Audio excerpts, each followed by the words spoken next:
Hello दोस्तों, कैसे हैं आप सब लोग। आई होप कि आप सब अच्छे होंगे। हम क्लास 6 की जियोग्राफी की बुक कर रहे थे और ये इसका दूसरा चैप्टर है। अगर आपने पहला चैप्टर नहीं देखा तो प्लेलिस्ट में जाके ज़रूर देखें। अगर आप किसी कंपटीशन की तैयारी कर रहे हैं या क्लास 6 में हैं तो ये आपके लिए बहुत हेल्पफुल होने वाला है। तो चलो आगे बढ़ते हैं। ग्लोब क्या है और लैटिट्यूड एंड लॉन्गिट्यूड। तो देखो यहाँ पर ये सिंपल देख लो, ग्लोब क्या होता है कि अर्थ का एक छोटा फॉर्म, उसका एक कॉपी, उसे ग्लोब कहते हैं, ठीक है। और लैटिट्यूड यहाँ पर आप देख सकते हैं, जैसे ये अर्थ बना रखा है, ये अर्थ बना रखा है और इसमें जो तिरछी लाइन है ये लैटिट्यूड है और ये यहाँ पर जो खड़ी लाइन है ये लॉन्गिट्यूड है, ठीक है। लैटिट्यूड यानी कि जो लेटी हुई लाइन है वो लैटिट्यूड और जो खड़ी लाइन है वो है लॉन्गिट्यूड। चलो आगे बढ़ते हैं। In previous chapter you have read that our planet earth is not a sphere. हमने पिछले चैप्टर में पढ़ा था कि जो हमारी अर्थ है वो एक प्रॉपर स्फीयर नहीं है, ठीक है। इसका एक अपना शेप था जो कि बीच में बल्ज आउट, बाहर की ओर बल्ज थी और पोल्स में फ्लैट थी, जिसे जियोड कह रहे थे हम, ठीक है। It is slightly flattened at the north and south pole and bulge in the middle, ठीक है। मिडिल में क्या बल्ज आउट है और पोल्स में क्या है धंसा हुआ है, ठीक है। पोल्स क्या होती हैं ये भी अभी आगे हम पढ़ेंगे और एक्सिस क्या होता है ये भी पढ़ेंगे अभी हम, ठीक। You can imagine how it look. आप इमेजिन कर सकते हैं कि ये कैसा लग रहा है, ठीक है। अगर आप देखें तो जो बीच में है, ठीक, अर्थ जो है बीच में क्या है बल्ज आउट है और पोल्स में फ्लैट है, ठीक है। पोल्स में क्या है फ्लैट है और बीच में बल्ज आउट है ये, ठीक है, बाहर की ओर बल्ज आउट है, ठीक। You may look at the globe carefully in your classroom. आपने अपने क्लासरूम में ग्लोब देखा होगा तो तुम्हें ये एक आइडिया आ गया होगा कि जैसे यहाँ पर भी एक ग्लोब दिया गया, ये एक ग्लोब दिखाया गया है, ठीक।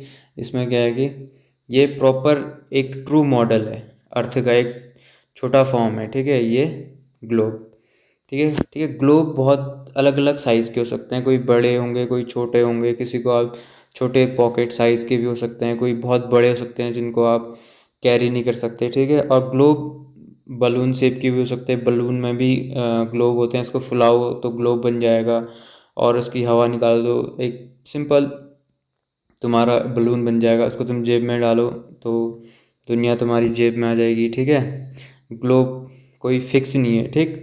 और इसमें जो ग्लोब में कंट्रीज़ दिखाए गए हैं, जो देश हैं, जो लैंड पार्ट है, जो ओशियन है, सागर वाला पार्ट है, वो करेक्ट साइज़ का है। Correct size in the sense जैसे इस ग्लोब में दिखाया गया है, जैसे ये इंडिया है, ये चाइना है या ओशियन है, इनका जो रेशियो है, ठीक है, जैसे हमारी धरती में इनका जो रेशियो, इनके साइज के हिसाब से जो रेशियो बनता है फिक्स रेशियो में इसमें ग्लोब में इसको दर्शाया गया है। It is difficult to describe the location of a point on a sphere like earth. Now the question arise as to how to locate a place on it, ठीक है। तो अर्थ में जो है तुम कैसे डिस्क्राइब करोगे कि ये पॉइंट यहाँ पर है, ये पॉइंट यहाँ पर है, मैं यहाँ पर रहता हूँ या वो वहाँ पर रहता है। तो इसके लिए क्या क्या होगा कि we need a certain point of reference. इसके लिए एक रेफरेंस चाहिए होगा, line to find out the location of a place. किसी प्लेस को उसका तुम्हें अगर बताना है कि ये इस जगह पे है तो आपको एक रेफरेंस पॉइंट चाहिए होगा। अगर आप जैसे कि आप किसी अपने दोस्त को बुलाते हो तो आप क्या कहते हो कि आप फलानी दुकान के सामने मिलना, फलानी जगह में मिलना, ठीक है। तो एक रेफरेंस देते हो। तो इसी की बात कर रहे हैं, तो इसके लिए एक रेफरेंस पॉइंट चाहिए होगा। You will notice that a needle is fixed through the globe in a tilted manner, ठीक है। तो जैसे तुमने देखा कि यहाँ पर ये ग्लोब में यहाँ पर ये दो एक निडल लगी हैं जिससे ये इसको फिक्स कर रखा है, ठीक है। ये धरती के बीचों बीच जा रही है ये जो लाइन है, ठीक है।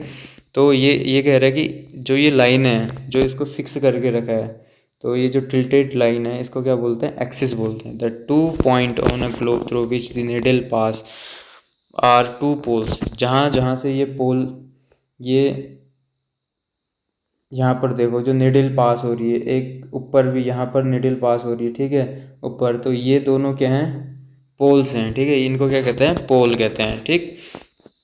The globe can be moved around this needle, और इस निडल के अराउंड ग्लोब क्या कर सकता है, मूव कर सकता है फ्रॉम वेस्ट टू ईस्ट, ठीक है। जैसे कि अर्थ घूमती है वेस्ट टू ईस्ट, तुम इस लाइन के अलोंग, इस निडल के अलोंग तुम इसे घुमा सकते हो। But remember there is a major difference, the real earth has no such needle, ठीक है। तो अर्थ में ऐसी कोई निडल नहीं है, ये एक इमेजिनरी, हमने एक इमेजिन कर रहा है कि हाँ अर्थ के बीचों बीच एक लाइन जा रही है जिसे हमने एक्सिस मान लिया, और इस एक्सिस के अराउंड अर्थ घूम रही है, ठीक है। एक इमेजिनरी लाइन है। तो यहाँ पर इन्होंने एक सिंपल एक एक्सपेरिमेंट दे रखा है कि अगर तुम क्या करो, एक आलू ले लो या तुम कोई बॉल ले लो, ठीक है, इसके बीचों बीच एक निडल घुसा दो, ठीक। तो जो निडल घुसाओगे वो क्या होगी, तुम्हारी एक्सिस होगी, और जहाँ से वो निडल पास आउट होगी, 2 पॉइंट्स होंगे, वो पॉइंट्स क्या होंगे, तुम्हारे पोल्स होंगे। अगर ये मान लो तुम आलू है और तुमने यहाँ से निडल घुसाया तुमने, ठीक है, ये तुमने निडल घुसाया, तो जो ये 2 पॉइंट हैं ये क्या हैं, ये पोल हैं, ठीक है, और ये तुम्हारी एक्सिस हो गई, ठीक है, ये क्या हो गई, एक्सिस हो गई।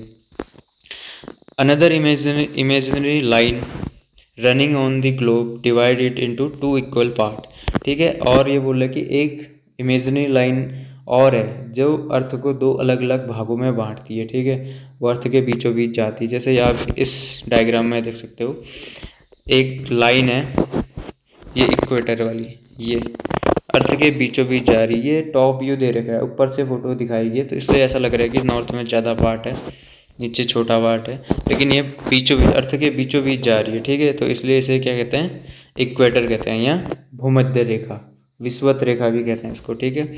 और जो नदन हाफ होगा, इस बीचों बीच जो 0 डिग्री की जो लाइन है, अर्थ को जो बीचों बीच काट रही है, इस लाइन के नॉर्थ में जो पार्ट होगा इसको बोलेंगे नदन हेमिस्फीयर, और जो सदर्न हाफ होगा इसको क्या बोलेंगे, सदर्न हेमिस्फीयर।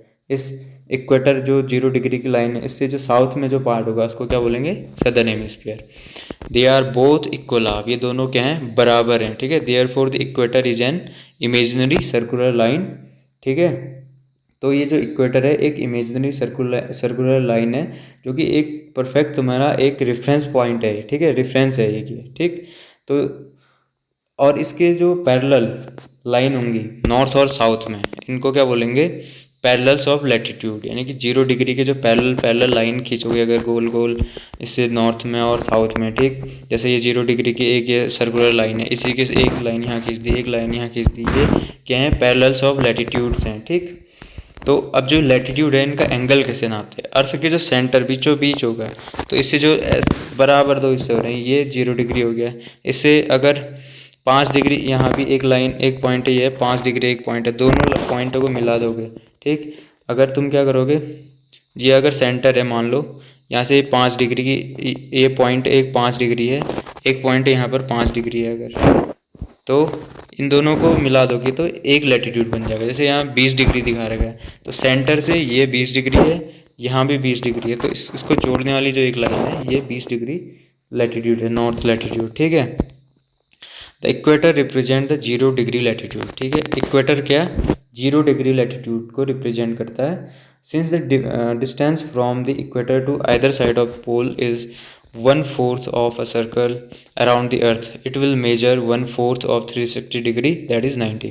तो अर्थ में जो ये 0 डिग्री वाली जो लाइन है, ये जो सर्कल है पूरा, ये 360 डिग्री का है, और इसका जो 1/4 जो पार्ट है, अगर इसको 1/4 नापें, यानी कि 90 डिग्री अगर नॉर्थ में जाएंगे तो वो नॉर्थ पोल होगा, और इससे 90 डिग्री साउथ में जाएंगे तो वो साउथ पोल होगा, ठीक है, वो होगा तुम्हारा south pole.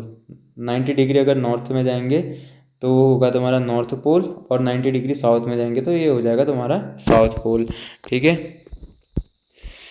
As such all parallels north of the equator are called north latitude.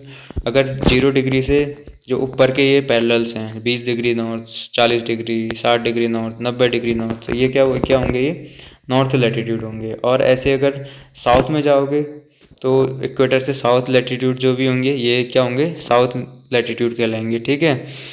The value of each latitude is therefore followed by either the word north और साउथ।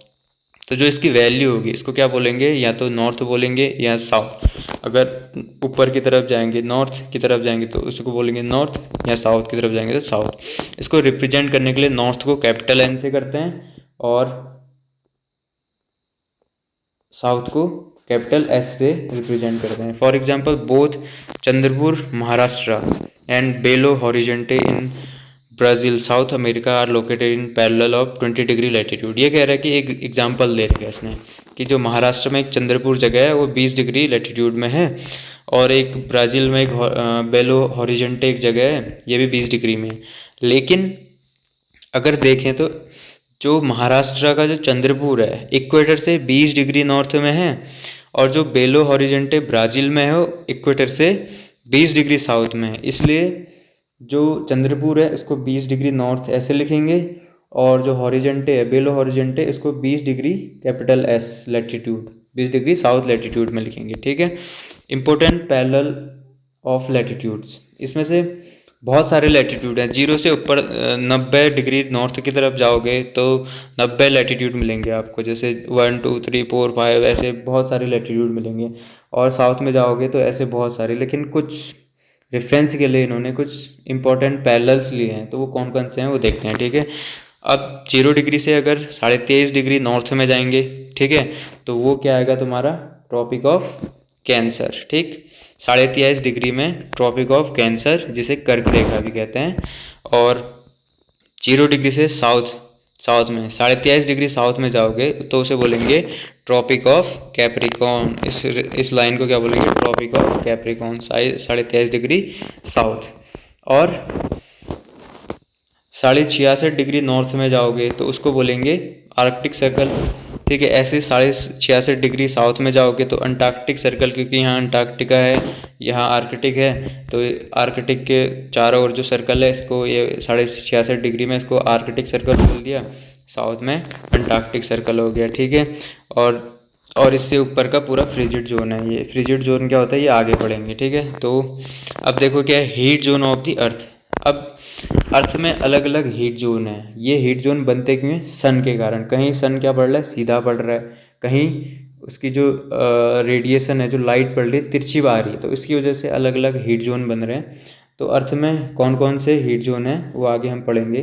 ठीक है। तो heat zone of the earth, the midday sun is exactly overhead at least once a year on all latitude in between the tropic of cancer and tropic of capricorn। ठीक है। तो जो ये हमारा ये वाला जोन है, तो यहाँ जो 23.5 डिग्री ये यहाँ पर साउथ और 23.5 degree north, tropic of Cancer north, tropic of Capricorn ये साउथ में, इन दोनों के बीच में सन कभी न कभी दोपहर में सर के ऊपर बिल्कुल सीधे पड़ता है। ठीक है। तो ये एरिया क्या होता है, बिल्कुल गर्म होता है, बहुत ज़्यादा गर्मी होती है इस एरिया में। तो इस वजह से इसको क्या बोलते हैं, टॉरिड जोन बोलते हैं। क्या बोलते हैं, torrid zone. Tropic of Cancer और ट्रॉपिक ऑफ कैप्रिकॉर्न के बीच का जो एरिया है उसको बोलते हैं टॉरिड जोन, क्योंकि यहाँ जो सन है साल में कभी ना कभी एक बार दिन में, दोपहर दिन में क्या होगा, सर के ऊपर बिल्कुल सीधे पड़ेगा। ठीक है। तब midday sun never shine overhead on any latitude beyond the tropic of Cancer and tropic of Capricorn. तो जो ये 23.5 डिग्री नॉर्थ और साउथ था, ट्रॉपिक ऑफ कैंसर और कैप्रिकॉर्न, इससे अगर बाहर को जाएं तो सन यहाँ कभी, इसके बाहर कभी सीधे नहीं पड़ता। ठीक है। क्योंकि जो सन लाइट है इनके बीच में ही सीधे पड़ती है। तो जैसे इसमें क्या होता है, एंगल, एक एंगल में पड़ेगा, इससे बाहर जो होगा सन का एक एंगल बनेगा। जैसे जैसे इससे ऊपर की तरफ जाएंगे तो जो एंगल जो है घटता हुआ जाएगा। ठीक है। इस वजह से यहाँ क्या होगा कि कम टेम्परेचर होगा। ठीक है। तो as such the area beyond bounded by the tropic of cancer and arctic circle in the northern hemisphere and the tropic of capricorn and antarctic circle of southern hemisphere have moderate temperature। ठीक है। तो these are therefore called temperate zone। ठीक, temperate zone क्या होगा, जैसे ये 23.5 degree south और Antarctic circle के बीच का जो ये एरिया है, और ये ट्रॉपिक ऑफ कैंसर और आर्कटिक सर्कल के बीच का जो एरिया है, यहाँ सन क्या पड़ रहा है, तिरछा पड़ रहा है। ठीक है। तो यहाँ इस वाले जोन की अपेक्षा यहाँ क्या होगा, टेम्परेचर कम होगा। ठीक है, यहाँ क्या होगा, टेम्परेचर इस वाले जोन में कम होगा। ठीक है, इसलिए इसको बोलते हैं टेम्परेट जोन। और यहाँ क्या होगा, फ्रिजिड जोन में बहुत ठंडा है और यहाँ बीच में बहुत ज़्यादा गर्मी है। तो यहाँ बिल्कुल मॉडरेट, ना बहुत ज़्यादा ठंडा भी नहीं और बहुत ज़्यादा गर्म भी नहीं होता। तो इस जोन को क्या बोलते हैं, टेम्परेट जोन बोलते हैं। ठीक, और जैसे जैसे आर्कटिक और अंटार्कटिक सर्कल से हम बाहर को जाएं, नॉर्थ पोल और साउथ पोल की तरफ जाएं, तो ये जो हेमिस्फीयर है ये बहुत कोल्ड एरियाज हैं। It is because here the sun does not rise much above the horizon, therefore its rays are always slanting and provide a less heat. ठीक है, तो जैसे जैसे हम इस एरिया से, यानी कि आर्कटिक सर्कल यहाँ पर नॉर्थ हेमिस्फीयर इस सर्कल से ऊपर को, और अंटार्कटिक सर्कल इस यहाँ से हम ऊपर को जाएंगे, जो ये जोन है, ये वाला जो जोन है, यहाँ सन बिल्कुल स्लांटिंग पड़ता है, बहुत तिरछा पड़ता है। तो क्या होता है कि यहाँ बहुत कम टेम्परेचर होता है, तो इसलिए इस जोन को क्या बोलते हैं, फ्रिजिड जोन। ठीक है, अब यहाँ एक वर्ड आया, क्या है, हॉराइजन। हॉराइजन क्या होता है कि आपने कभी कभी देखा होगा कि जहाँ पर ऐसा लगता है कि धरती और आसमान जुड़ रहे हैं, कि उनके बीच में एक लाइन जैसी दिखती है, उसको बोलते हैं हॉराइजन। तो जब हम पोल्स में जाते हैं तो ऐसा लगता है कि सन वहीं पर दिख रहा है, वहीं से डूब गया बस। जब तुम्हारा नॉर्थ पोल में 6 महीने दिन और 6 महीने रात वाला सीन चलता है, तो क्या होगा, 6 महीने तुम्हें वहीं हॉराइजन के पास ही दिखेगा और वहीं से डूबता हुआ दिखेगा। ठीक है, अब आगे जो है, व्हाट आर दी लॉन्गिट्यूड। अब वीडियो थोड़ा लंबा हो गया है, तो ये हम नेक्स्ट पार्ट में देखेंगे।